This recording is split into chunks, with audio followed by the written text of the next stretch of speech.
Assalamualaikum warahmatullahi wabarakatuh. Selamat malam semua. Perkenalkanlah kami dari kelompok 4 PTDA dengan dosen Pak Fitrian Imaduddin akan mempresentasikan presentasi kami mengenai pressure measurement presented by Group 4. Oke, langsung aja. Untuk subbab yang akan kami bahas ada 13 subbab, diantaranya ada introduction, ada dynamic response consideration, ada mechanical pressure measurement device, ada dead weight tester, ada Bourdon tube pressure gauge, ada diagram and below gauge. Dan yang 7 ada Bridgman gauge, 8 ada low pressure measurement, 9 ada the McLeod gauge, 10 ada Pirani thermal conductivity gauge, 11 ada the Knudsen gauge, 12 ada the ionization gauge, dan yang terakhir ada the Alphatron. Langsung aja ke pembahasan pertama akan dijelaskan oleh saya, yaitu mengenai introduction. Ya, seperti biasa untuk pengenalan terlebih dahulu, kita mengenal awal gambaran-gambaran yang akan dijelaskan mengenai apa itu tekanan. Seperti yang kita telah pelajari sebelumnya, bahkan pada waktu SMP, tekanan adalah satuan fisika untuk menyatakan gaya persatuan luas. Nah, tekanan ini memiliki simbol umum P, bisa P kecil maupun P besar, dengan satuan internasional Pascal, dan dalam satuan internasional ada 1 Newton per meter kuadrat, ada 1 kilogram meter kali sekon kuadrat, atau 1 J per M pangkat 3. Dan dimensi ini, dimensi untuk tekanan itu sendiri ada ML-1 T-2, dan turunan dari besaran lainnya ada P sama dengan F per A. Nah, tekanan atau P ini yang dialami suatu permukaan dengan luas permukaan A bila gaya sebesar F diterapkan adalah sebesar P sama dengan F per A, di mana hubungan antara tekanan P dengan luas permukaan bidang A adalah berbanding terbalik. Sementara hubungan antara tekanan P atau pressure dengan gaya adalah berbanding lurus. Nah, kemudian kita mengenal lebih lanjut pada masa kuliah. Nah, tekanan ini dipresentasikan sebagai gaya persatuan luas. Nah, tekanan absolut mengacu pada nilai absolut dari gaya persatuan luas yang diberikan pada dinding penahan oleh fluida. Nah, tekanan pengukur atau gauge ini mewakili perbedaan antara tekanan absolut dan tekanan atmosfer lokal. Jadi ini ada positif gauge pressure dan negatif gauge pressure or vacuum. Nah, vacuum ini mewakili jumlah di mana tekanan atmosfer melebihi tekanan mutlak. Lebih tekanan mutlak di sini berarti. Lanjut. Nah, dalam ilmu fisika itu ada 3 jenis tekanan. Itu ada tekanan zat cair atau tekanan hidrostatis, ada tekanan zat gas atau tekanan udara, dan yang terakhir ada tekanan zat benda. Nah, bedanya itu apa? Perbedaannya antara lain pada wujud benda yang menyebabkan tekanan. Nah, misalnya tekanan zat cair bisa disebabkan oleh air laut, tekanan zat gas bisa disebabkan oleh udara pegunungan, dan tekanan zat padat bisa disebabkan oleh plasisin yang digunakan pada meja. Nah, mengenai tekanan sendiri, ini dapat membahayakan manusia juga ya, apabila kita berada di dalam laut dan kita menyelam lebih dalam ke bawah, itu akan menyebabkan darah manusia itu ditekan sangat kuat, sehingga apabila kita menyelam lebih dalam, tubuh kita dapat hancur karena tekanan yang dialami oleh air kepada darah. Jadi mungkin tubuh kita bisa hancur. Kemudian untuk unit tekanan, saya jelaskan yang intinya saja. Ada 1 atmosfer dengan seperti pada gambar ada 14.696 pounds per square inch absolute, ada 1 Newton per meter persegi sama dengan 1 Pascal seperti dijelaskan tadi. 1 atmosfer itu sama dengan 760 mm or mercury atau mmHg. Nah, ini tidak asing bagi kita bahwa satu atmosfer adalah 760 mmHg.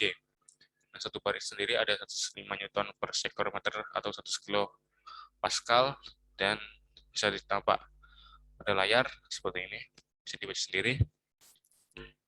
Kemudian ada 1 mm merkuri atau 1 mmHg sama dengan 1333,22 mikrobar, ada 1 mikrometer sama dengan 10 pangkat 6 meters or mercury atau PM microns, atau 1 mikrometer sama dengan 10 pangkat 3 mm of mercury atau mmHg. Dan yang lain bisa dilihat pada layar, sudah jelaskan, bisa ditelaah sendiri. Dan mengenai tekanan fluida, nah tekanan fluida ini dihasilkan dari pertukaran momentum antara molekul-molekul fluida dengan heating system. Nah, untuk gas ideal tekanan ini diberikan persamaan oleh P sama dengan 1/3 nm V kuadrat, di mana N adalah molecular density atau molecules per unit volume, dan M merupakan massa dari molekul, dan V sama dengan root mean square molecular velocity atau kecepatan square molekuler. Nah, V sendiri itu didapat dari mana? V sendiri itu didapat dari akar 3 KT per M, di mana K ini satuan produktivitas, dan M ini massa, dan T ini suhu. Kemudian lanjut ke pembahasan 6.2, ada dynamic response consideration. Nah, mechanical pressure measurement device. Nah, respon sementara instrumen pengukur tekanan tergantung pada dua faktor. Yang pertama ada satu respon dari elemen transducer yang merasakan tekanan, yang kedua ada respon dari cairan transmisi tekanan dan tabung penghubung. Nah, tekanan yang berfluktuasi memiliki frekuensi dari amplitudo P0 dan ditekan pada tabung panjang L dengan radius R. Nanti akan jelaskan pada slide berikutnya. Nah, massa fluida bergetar di bawah pengaruh gesekan fluida di dalam tabung. Nah, rasio ini dirumuskan sebagai nilai mutlak P per P0 sama dengan 1/1 min omega per omega N kuadrat dikuadratkan plus 4H kuadrat omega per omega N kuadrat dipangkatkan setengah. Nah, P ini apa? P adalah amplitudo sinyal tekanan yang diterima oleh transducer. Nah, seperti ini gambarannya. Tadi dijelaskan bahwa tekanan yang berfluktuasi memiliki frekuensi amplitudo P0 dan ditekan pada panjang L dan radius R. Panjang L dan radius R. Nah, di sini. Nah, pada ujung tabung ini adalah ruang volume V, di mana sambungan ke transducer sangat dekat terhadap tekanan yang dibuat.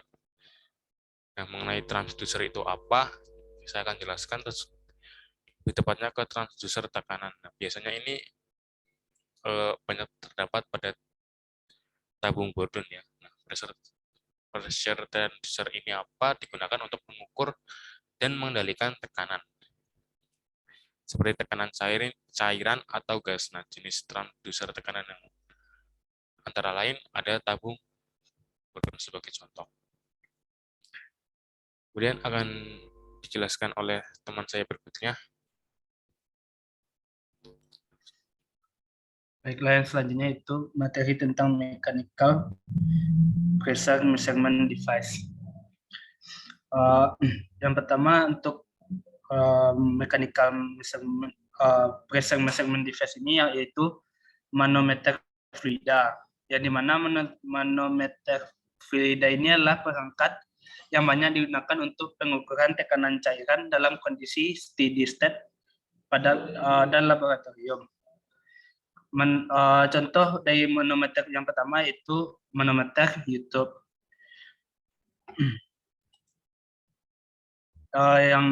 Yang seperti tertera pada gambar.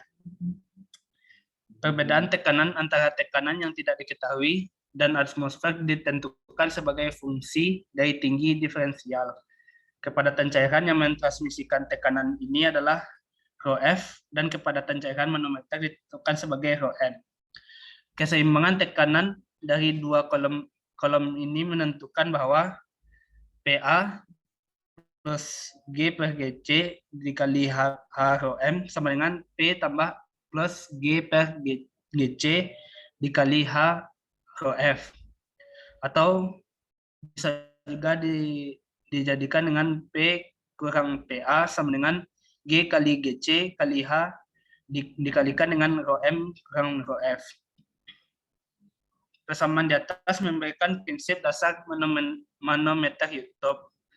Perlu dicatat bahwa jarak H diukur sejajar dengan gaya gravitasi dan bahwa tekanan diferensial P kurang PA diukur pada lokasi yang ditunjuk oleh garis putus-putus.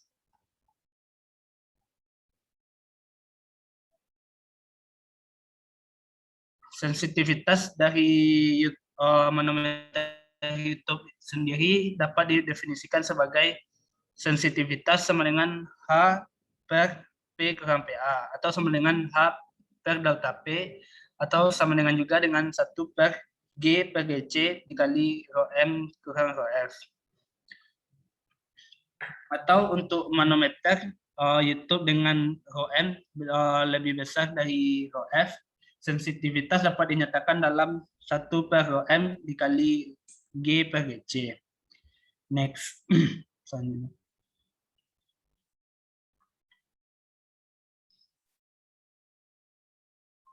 Yang selanjutnya itu manometer well type. Manometer well type beroperasi dengan cara yang sama seperti manometer YouTube, kecuali bentuknya yang seperti ditunjukkan pada gambar. Dalam hal ini, keseimbangan tekanan masih menghasilkan P kurang PA sama dengan G per GC kali H dalam kurung rho M kurang rho F. Biasanya manometer well type diisi ke tingkat tertentu pada kondisi diferensial tekanan 0. Menunjukkan perpindahan ini dengan H atau yang kita miliki dengan H aksen A2 sama dengan H kurang H aksen dikali A1. Karena perpindahan volume adalah sama di kedua sisi manometer, maka substitusi persamaan H ke persamaan keseimbangan manometer itu dapat menghasilkan rumus P kurang PA sama dengan G per GC dikali H aksen dalam kurung A2 per A1 tambah 1 tutup kurung dan dalam kurung lagi rho M kurang rho F. Manometer well type komersial memiliki skala untuk kolom manometer yang lulus, sehingga pengguna tidak perlu menerapkan faktor koreksi area keperpindahan yang ditunjukkan. Untuk manometer well type cenderung pada sudut theta dengan horizontal sensitivitas menjadi sensitivitas sama dengan L per delta P atau sama dengan 1 per rho M kurang rho F dikali sin theta dikali G per GC, di mana L adalah perpindahan cairan terukur di sepanjang tanjakan dan H sama dengan atau dirumuskan dengan H sama dengan L sin theta. Sekarang dipertimbangkan manometer dua cairan yang terdiri dari dua reservoir berdiameter D dihubungkan oleh tabung U berdiameter lebih kecil. Reservoir 1 mengandung cairan dengan kepadatan rho 1, sedangkan reservoir 2 mengandung cairan yang memiliki kepadatan rho 2. Perkaitan ini menjadi sasaran AP diferensial tekanan.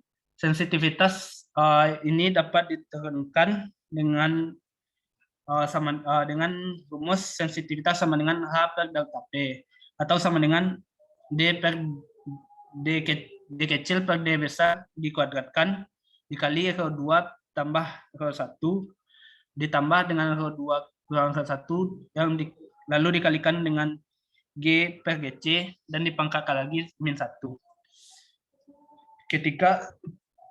Ketika D lebih besar dari D besar lebih besar dari D kecil, dan perbedaan dalam dua kepadatan fluida kecil, sensitivitas yang sangat besar dapat terjadi. Situasi ini membentuk dasar untuk mikromanometer. Selanjutnya. Ketika manometer well type diatur seperti pada gambar, itu sering kali disebut dengan barometer. Bagian atas kolom berisi uap merkuri jenuh pada suhu lokal. Tekanan saturasi dapat diabaikan dibandingkan dengan tekanan atmosfer. Pada titik ini kita harus mencatat bahwa banyak perangkat pengukuran tekanan menunjukkan tekanan gauge atau perbedaan antara tekanan atmosfer absolut dan tekanan atmosfer lokal. Untuk mendapatkan tekanan absolut, seseorang harus menghitung P absolut sama dengan tekanan absolut sama dengan tekanan gauge ditambah tekanan ATM. Tekanan atmosfer lokal harus diperoleh di pengukuran lokal di dekat tempat di mana tekanan gauge diukur. Pengukuran semacam itu dapat dilakukan dengan barometer merkuri. Di sini kita harus mencatat bahwa tekanan atmosfer lokal dapat bervariasi antara di dalam dan di luar bangunan karena sistem ventilasi. Kesalahan umum yang dibuat oleh eksperimental-list pemula adalah mengambil tekanan atmosfer lokal sebagai nilai yang diberikan oleh Biro Cuaca setempat. Praktik semacam itu dapat menghasilkan kesalahan besar karena nilai yang dinyatakan oleh Biro Cuaca dikoreksi ke permukaan laut. Untuk ketinggian antara 0 dan 36.000 kaki, atmosfer standar dinyatakan oleh P sama dengan P0 dikali 1 kurang BZ per T0 dipangkakan 5,26, di mana P0 merupakan tekanan atmosfer standar di permukaan laut, Z merupakan ketinggian, T0 merupakan suhu awal, di mana merupakan sama dengan 518,69 derajat atau sama dengan 288,16 Kelvin atau sama dengan juga 15 derajat Celcius. Dan B merupakan sama dengan 0,000650 Kelvin per meter. Selanjutnya.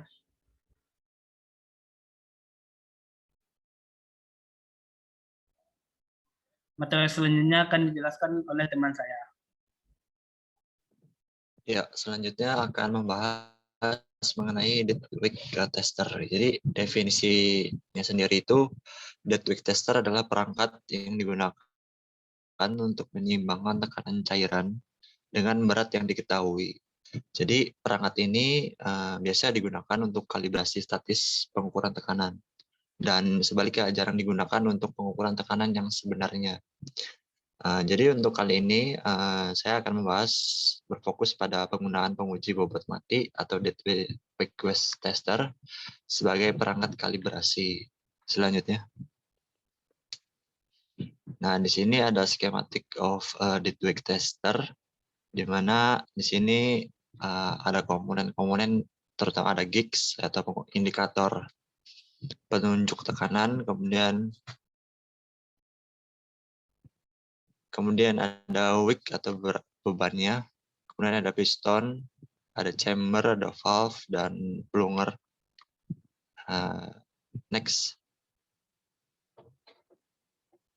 Nah, pada gambar di atas tadi, mekanismenya itu ruang atau chamber dan silinder itu diisi dengan minyak bersih, kemudian memindahkan plunger yang berada di bawah tadi itu ke posisi yang paling maju, kemudian ditarik perlahan-lahan. Dan nantinya gigs yang akan diuji dipasang, kemudian piston dimasukkan ke dalam silinder. Jadi tekanan yang diberikan pada cairan oleh piston akan ditransmisikan ke gig ketika katup dibuka. Jadi nanti akan terlihat tekanannya itu berapa pada gigs yang ada atau indikator jarumnya ya, itu sendiri. Kemudian akurasi penguji ini dapat dipengaruhi oleh dua faktor, antara lain gesekan antara silinder dan piston. Kemudian yang kedua ada ketidakpastian di area piston. Untuk gesekan antara silinder dan piston ini dapat dikurangi atau diminimalisir dengan rotasi piston dan penggunaan permukaan yang cukup panjang, di mana itu berfungsi untuk memastikan aliran minyak yang dapat diabaikan melalui ruang anular antara piston dan silinder. Kemudian yang kedua, ketidakpastian di area piston dapat diminimalisir dengan area piston ini mengenai area efektif gitu. Jadi yang dapat diatasi dengan ruang bebas dan viscositas minyak, di mana semakin kecil ruang bebas, maka semakin dekat area efektivitas yang akan mendekati area penapang piston. Selanjutnya,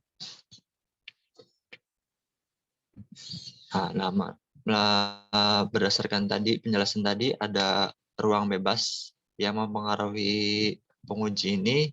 Di sini kita dapat menghitung persen error-nya itu, di mana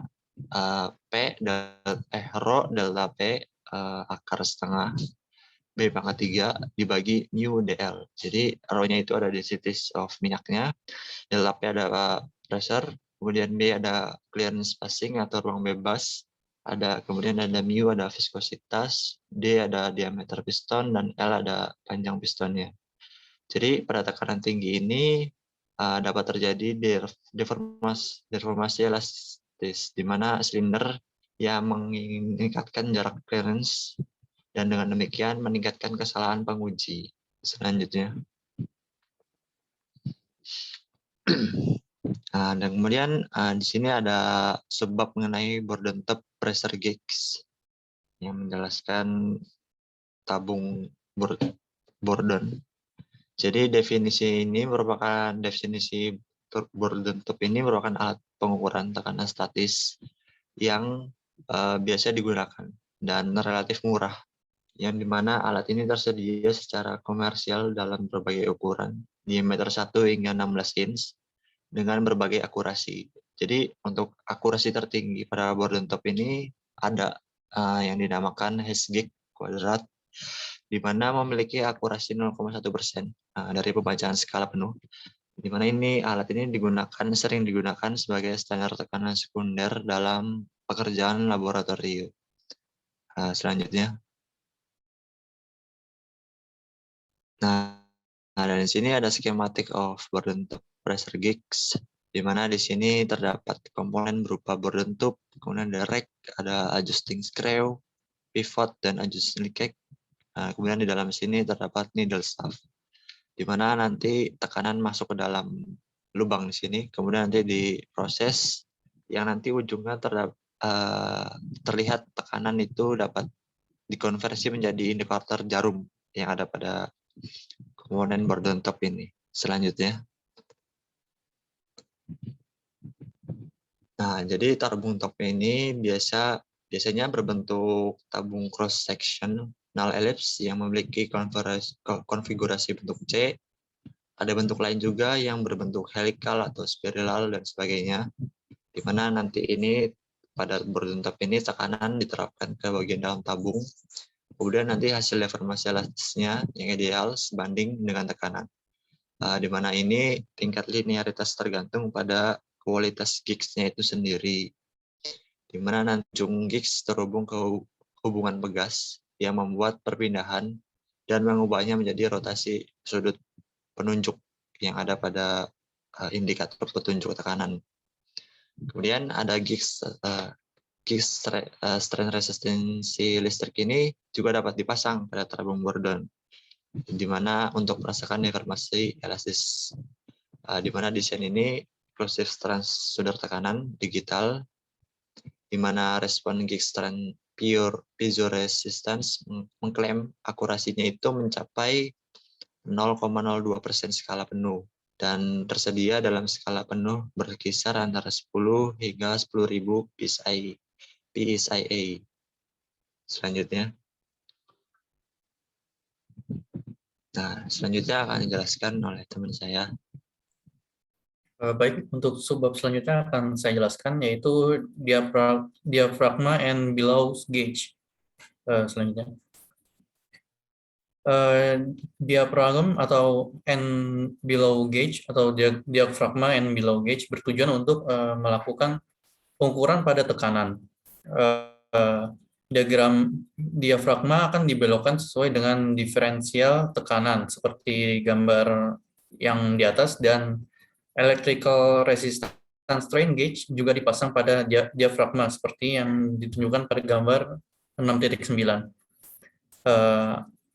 Pada gambar 6.9 ini memaksudkan output dari gauge. Outputnya itu adalah fungsi local strain, yang mana tekanan dengan defleksi diafragma dan diferensial tekanan, seperti yang ditunjukkan pada gambar 6.9. Selanjutnya.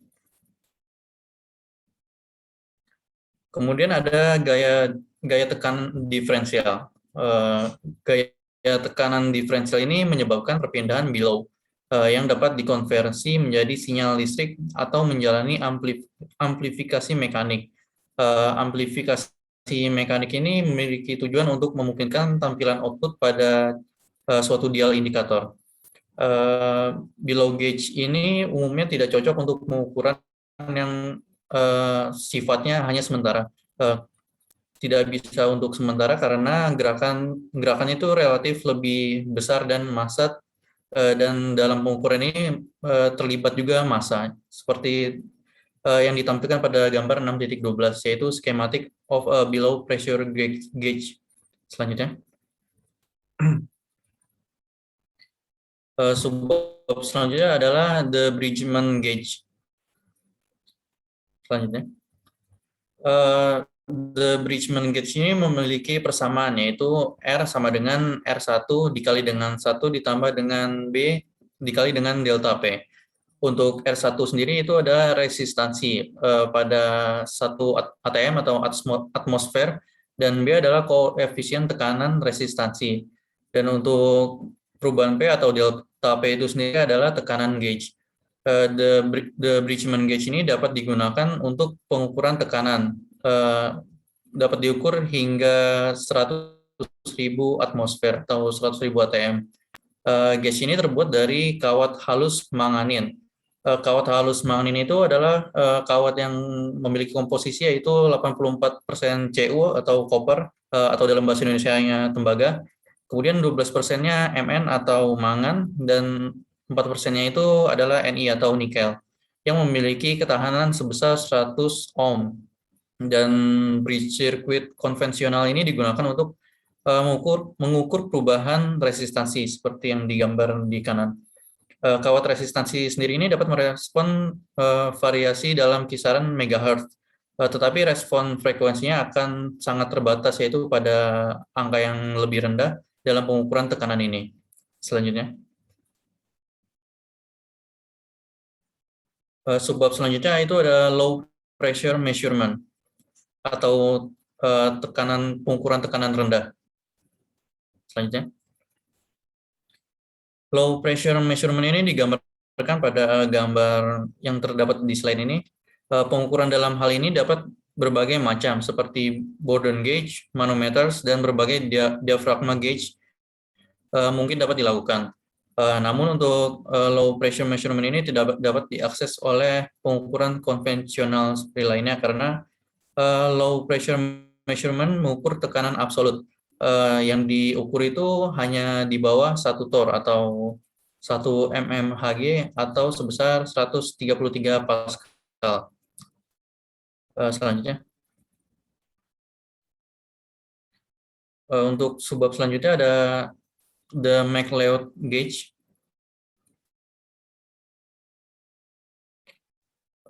Untuk pengertian sendiri, the MacLeod gauge adalah sebuah modifikasi dari manometer jenis merkuri. Reservoir untuk mekanismenya itu reservoir bergerak ke bawah sampai kolom merkuri turun ke bawah O. Kemudian pada bagian bulb B dan pipa C berada di tekanan yang sama dengan sumber, yaitu vakum C. Reservoir kemudian dinaikkan sampai mengisi bulb dan naik ke kapiler menuju titik di mana reference kapiler berada di titik 0, yaitu cairannya itu naik di pipa kapilari hingga angka 0, seperti yang ditunjukkan pada gambar 6.15. Selanjutnya. Kemudian didapatkan beberapa persamaan. Yang pertama itu adalah volume gas dalam kapilari, yang dapat dirumuskan sebagai Vc sama dengan A dikali dengan Y. Y itu adalah panjang kapiler yang ditempati oleh gas. Kemudian didapatkan persamaan selanjutnya, yaitu volume dari kapilari, bulk, dan tabung bagian bawah didefinisikan sebagai VB. Jika kapilari diasumsikan sebagai isotermal, maka dapat dibuat persamaan yaitu PC sama dengan Rho dikali dengan VB per VC. Atau Y itu dapat diganti dengan PC dikurang dengan P. Kemudian persamaan selanjutnya adalah tekanan untuk sebuah ketinggian merkuri yang dapat dirumuskan sebagai P sama dengan AY kuadrat per VB dikurang dengan AY. Atau dapat juga diganti dengan Y dikali dengan VC per VB dikurang dengan AY. Kemudian untuk kasus nilai AY-nya itu kurang dari nilai VB, maka persamaan yang digunakan yaitu P sama dengan AY kuadrat per VB. Selanjutnya itu ada Pirani Thermal Conductivity Gauge.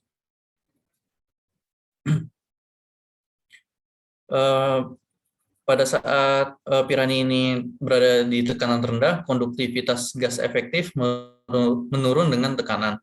Perangkat ini yang digunakan untuk mengukur tekanan melalui perubahan konduksi termal gas, disebut Pirani Thermal Conductivity Gauge. Filamen listriknya ini dipanaskan, kemudian ditempatkan di dalam ruang vakum, dan panasnya ini akan hilang bergantung pada konduktivitas gas dan suhu pada filamen. Yang maksudnya itu semakin rendah tekanan, maka semakin rendah juga konduktivitas termal yang dapat mengakibatkan suhu filamen ini semakin tinggi. Untuk skemanya seperti terdapat pada gambar 6.16 ini. Selanjutnya. Kemudian pada Pirani ini dapat mengukur resistansi. Kemudian pengukuran resistansi ini digunakan dengan sirkuit yang sesuai. Rangkaian sirkuitnya kemudian disesuaikan melalui resistansi R2 untuk menghasilkan kondisi 0. Kemudian gauge uji terkena kondisi dengan tekanan tertentu. Defleksi jembatan dari titik 0 akan dikompensasi, tujuannya untuk perubahan suhu lingkungan. Seperti yang di gambar 6.17 yaitu skemanya. Selanjutnya. Pirani gauge ini memerlukan kalibrasi empiris dan umumnya tidak cocok digunakan untuk tekanan di bawah 1 μm dan memiliki batas atas sebesar 1 torr atau 133 Pascal dan memberikan kisaran secara keseluruhan sebesar 0,1 hingga 100 kPa. Jika tekanannya ini tinggi, maka konduksi termalnya berubah sangat sedikit dengan tekanan. Batas bawah dari Pirani gauge ini merupakan titik di mana terdapat efek bayangan ke dalam gas. Kemudian respon dari transien dari Pirani gauge sangat buruk sehingga untuk mencapai kesetimbangan termal ini memerlukan waktu beberapa menit pada tekanan yang memiliki tekanan yang rendah. Selanjutnya ada Knudsen gauge yang akan dijelaskan oleh Chaidar. Oke, baiklah. Untuk penjelasan selanjutnya kita akan membahas mengenai alat pengukuran low pressure yang bernama Knudsen gauge. Oke, next. Oke, untuk Knudsen gauge ini bisa dilihat skemanya pada gambar di samping ya. Di situ terdapat dua buah plat yang digantungkan pada sebuah suspensi, sebuah filamen tipis ya. Nah, jadi yang pertama itu saya akan jelaskan sedikit mengenai bagian-bagiannya. Untuk V itu merupakan vein atau kita bisa menyebutnya sudu ataupun baling-baling. Itu dapat digunakan untuk proses nanti perpindahan dari bentuk plat tersebut. Kemudian untuk P itu merupakan sebuah plat yang nanti akan diberikan suatu sumber panas dari heater, yang nanti P itu akan dipanaskan menggunakan heater sehingga suhunya itu akan lebih tinggi dari suhu udara sekitarnya. Nah, jadi plat V itu diletakkan bersama dengan cermin M, dengan cermin M itu tergantung dan diletakkan di sebuah filamen suspensi yang tipis yang seperti yang sudah saya jelaskan tadi.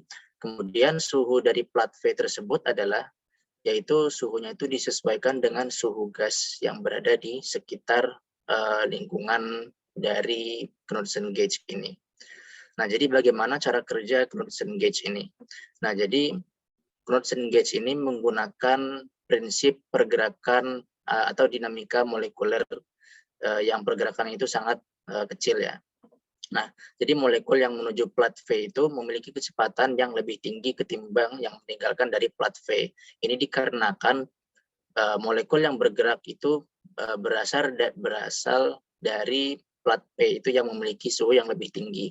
Nah, karena adanya kecepatan yang lebih tinggi, maka itu akan menghasilkan momentum yang lebih tinggi saat menuju V ketimbang dari momentum yang meninggalkan plat V. Sehingga dari itu akan menghasilkan pergerakan angular dari cermin M itu. Nah, jadi cara mengukur Knudsen gauge itu adalah kita dengan memperhatikan pergerakan dari cermin M ini, dia akan menghasilkan suatu pergerakan angular atau gerakan yang bersifat rotasional. Selanjutnya, untuk selanjutnya adalah kita akan membahas mengenai ionization gauge. Oke, next.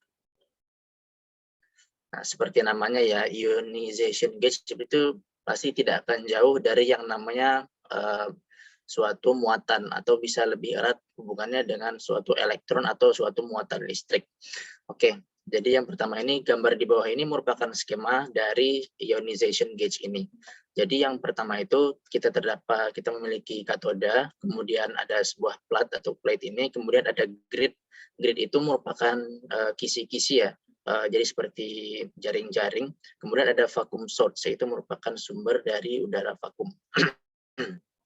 Nah, kemudian katoda tersebut itu akan dipanaskan ya. Nah, dengan adanya pemanasan pada katoda itu, katoda akan memancarkan elektron. Kemudian elektron-elektron yang dilepaskan dari katoda itu gerakannya akan dipercepat oleh kisi-kisi G ini yang memiliki muatan positif. Nah, kemudian elektron yang bergerak menuju kisi-kisi akan mengionisasi gas melalui proses tembukan atau kolision. Nah, sedangkan plat P itu dipertahankan dalam muatan negatif. Nah, plat P ini itu dipertahankan dalam muatan negatif sehingga terjadi pengumpulan muatan positif. Jadi muatan positif berkumpul di plat P dan akan menghasilkan kuat arus sebesar IP yang terdapat di sini di sebelah kiri. Kemudian elektron dan ion negatif dikumpulkan dalam kisi-kisi grid ini sehingga akan terjadi kuat arus atau beda potensial yang akan menghasilkan kuat arus sebesar IG. Nah, bagaimana cara mengukur besar tekanannya? Besar tekanan dengan ionization gauge ini kita bisa melihat persamaan di sebelah kanan ini, di mana P sama dengan 1/S IP dibagi dengan IG. Jadi secara umum besar tekanan yang dapat diukur ini adalah dengan memberikan perbandingan antara besar kuat arus yang terdapat di plat P dan juga kuat arus yang terdapat pada grid. Dan kemudian nilai S sendiri adalah nilai sensitivitas dari gauge ini yang kita gunakan dalam ionization gauge ini. Dan itu sangat bervariasi tergantung gas apa yang kita ukur menggunakan gauge ini. Oke, selanjutnya.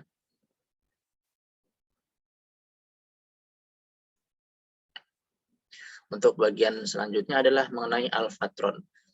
Oke, next. Oke, jadi alphatron sendiri sebenarnya merupakan pengembangan dari konsep ionization gauge yang sudah dijelaskan tadi ya. Hanya saja alphatron ini memiliki sifat radioaktif. Ya, ini dia menggunakan beberapa zat radioaktif yang mana akan menghasilkan suatu pancaran sinar alfa. Untuk sumber radioaktifnya sendiri dia menggunakan yang namanya radium. Nah, di situ digunakan radium dalam alphatron ini. Nah, kemudian dari sumber radium ini akan mengionisasi gas yang terdapat dalam sekat dari gauge ini, atau kita bisa menyebutnya dengan gauge enclosure. Jadi gas yang berada di dalam situ akan diionisasi oleh sumber radioaktif yang akan memancarkan sinar alfa, yaitu radium itu. Nah, kemudian besar derajat dalam ionisasi yang dapat diukur dengan memperhatikan besar tegangan output yang terdapat pada EO, yang terdapat di bagian sebelah kanan dari skema penggambaran alphatron ini.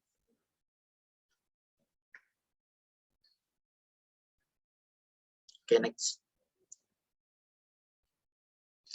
Baiklah, mungkin cukup sekian dari presentasi dari kelompok 4. Apabila Bila ada kurang dan kesalahan kata, kami mohon maaf sebesar-besarnya. Terima kasih. Assalamualaikum warahmatullahi wabarakatuh.